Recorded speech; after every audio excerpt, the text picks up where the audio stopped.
നമസ്കാരം.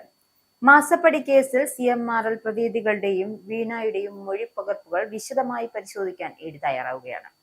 SFIO കുറ്റപത്രത്തിലെ അന്തിമ തീരുമാനം ഇനിയും വരാനിരിക്കെയാണ് കരുതലോടെ ഇഡിയുടെ നീക്കമുണ്ടായിരിക്കുന്നത്. SFIO കുറ്റപത്രത്തിലെ വിചാരണ നടപടികൾ ഡൽഹി കേരള ഹൈക്കോടതിയിൽ നിന്നും തിരിച്ചടി ഉണ്ടായാൽ കേസിന്റെ നിലനിൽപ്പിനെ തന്നെ അത് ബാധിക്കും. അതുകൊണ്ട് തന്നെയാണ് കുറ്റമറ്റ രീതിയിൽ അന്വേഷണം തുടരാനാണ് നിലവിലെ തീരുമാനം. കഴിഞ്ഞ ദിവസം CMRL MD ശശിധരൻ എസ് കർത്തയെ വീണ്ടും എൻഫോഴ്സ്മെന്റ് ഡയറക്ടറേറ്റ് ചോദ്യം ചെയ്തിരുന്നു.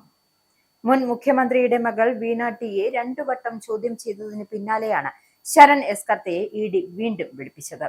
എക്സാലോജിക് കമ്പനി CMRLന് എന്ത് സേവനം നൽകി എന്നതിൽ വീണയുടെയും CMLRL ഉടമകളുടെയും ഉദ്യോഗസ്ഥരും നൽകിയ മൊഴി വൈരുദ്ധ്യങ്ങളുണ്ട്. അതായത് അവർ നൽകിയ മൊഴിയിൽ വൈരുദ്ധ്യമുണ്ട് എന്നാണ് ഇഡിയുടെ വിലയിരുത്തൽ.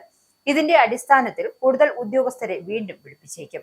CMRL എക്സാലോജിക് മാസപ്പടി കേസിൽ ചോദ്യം ചെയ്യൽ തുടരുകയാണ് എൻഫോഴ്സ്മെന്റ് ഡയറക്ടർ. എന്തായാലും CMRL അധികൃതരുടെ 2ാം ഘട്ട ചോദ്യം ചെയ്യലാണ് പുരോഗമിക്കുന്നത്. CMRLന് 1ാം പിണറായി സർക്കാർ ആനുകൂല്യങ്ങൾ നൽകിയിട്ടുണ്ടോ എന്നാണ് ഇഡി പരിശോധിച്ചു വരുന്നത്. പ്രതിപക്ഷ നേതാവ് പിണറായി വിജയന്റെ മകൾ വീണയെ 3ാമത് ഇഡി ചോദ്യം ചെയ്യും. പിണറായി വിജയന്റെ മകൾ വീണയോട് എപ്പോൾ വിളിച്ചാലും ഹാജരാകണം എന്നാണ് ഇഡി നൽകിയിട്ടുള്ള നിർദ്ദേശം. കേസിലെ കുറ്റപത്രത്തിന്റെ അനുബന്ധ രേഖകളുടെ പരിശോധന ഇഡി ആരംഭിച്ചിരുന്നു. SFIO റിപ്പോർട്ടിൽ 134 അനുബന്ധ രേഖകൾ ഇഡിക്ക് ലഭിച്ചിരുന്നു. നേരത്തെ മുൻ മുഖ്യമന്ത്രി പിണറായി വിജയന്റെ മകൾ വീണയെ 2 തവണ ചോദ്യം ചെയ്തിരുന്നു.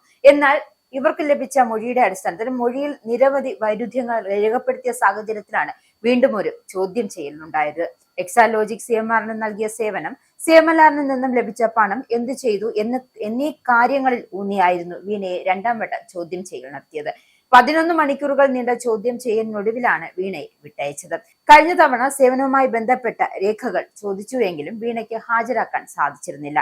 MD ശശിധരൻ കർത്തയും ഭാര്യ ജയ എസ് കർത്തയും മകൾ ഷിബി എസ് കർത്ത, മകൻ ശരൺ എസ് കർത്ത എന്നിവരടക്കം 6 പേരെയാണ് ഇഡി ആദ്യഘട്ടത്തിൽ ചോദ്യം ചെയ്തത്. എന്തായാലും ചോദ്യം ചെയ്യൽ വീണ്ടും തുടരുന്ന സാഹചര്യത്തിൽ കേസിൽ നിന്നും വീണയ്ക്ക് രക്ഷപ്പെടാൻ കഴിയില്ല എന്നും, അതായത് നാൾക്കുനാൾ കേസിൽ കുരുക്കുകൾ വീണ്ടും മുറുകയാണ് എന്ന് വ്യക്തമാവുകയാണ്.